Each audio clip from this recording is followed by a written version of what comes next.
Go ahead. Shh. Those aren't horses.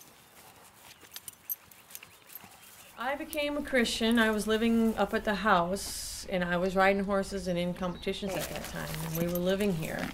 And there was a pastor who came to the Lutheran church that I grew up in, and he was a born-again pastor, and he talked about God as if he was real. And I remember giving my life to Jesus at a youth conference up in Minnesota, and he's the one that led our youth group to go to that conference. And so I have a lot of good memories of being a Christian on this farm as well.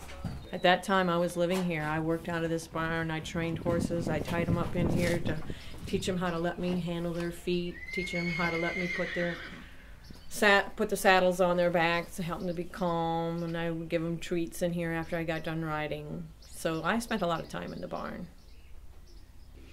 The first time I thought about mission work was when I was a little girl watching this movie called The African Queen. My cousin was babysitting us, and she was watching the movie with us. And she said, "Oh, one day I would love to be a missionary." And I said, "Me too," because I enjoyed watching that movie about the African Queen, which is a movie about... Get on the gorge! I suppose it doesn't sound like mosquitoes. I didn't believe anybody could! I felt like slapping at Well, we showed them! Hip, hip, hooray!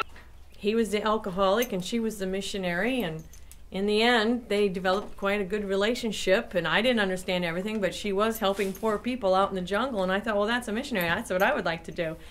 That was when I was a very young child. I don't know how old I was, but when I gave my life to Jesus in 1977, that desire to become a missionary came back. And I had an uncle that had been a missionary for years, and so his example was an example to me to follow Jesus in that way, to go out and help people around the world, wherever that would mean.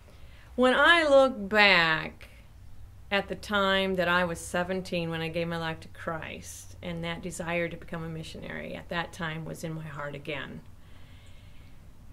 Some of the places that I've gone to, when I compared it to the African Queen, especially Katharine Hepburn being that missionary, what I find is that fortunately I have been able to travel to remote areas, which I really have thought about, or had thought about what a missionary would do.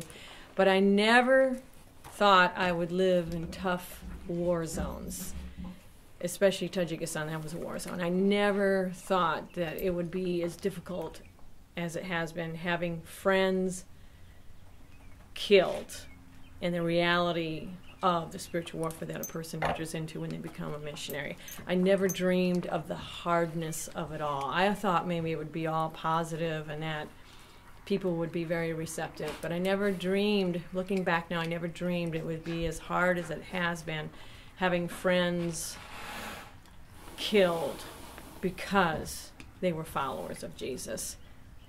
That part I did not expect, and that has been hard things to face. And that's why I said earlier about when I would face fear growing up on horses, training horses, I'd get thrown off, and my dad and mom taught us, don't give in to the fear, get back on the horse.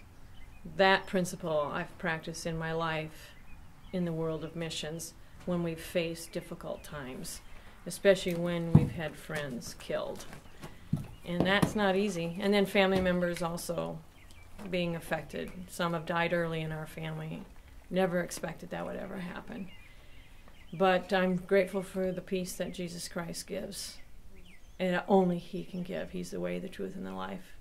And I will stand on that the rest of my life. He's the same yesterday, today, and tomorrow. I will stand on that the rest of my life. A horse is fickle, but they're great fun to be around, and they're great fun to ride. And that's why I still like to ride horses, even at the age of 53. And even being later on in the career missions that we are in as well. Because, you know, we're later on in life now, we're training other people. And I want to train them not to give in to the fear that people will face on the mission field because of the hardships. Farm life prepared me for that. And horse life.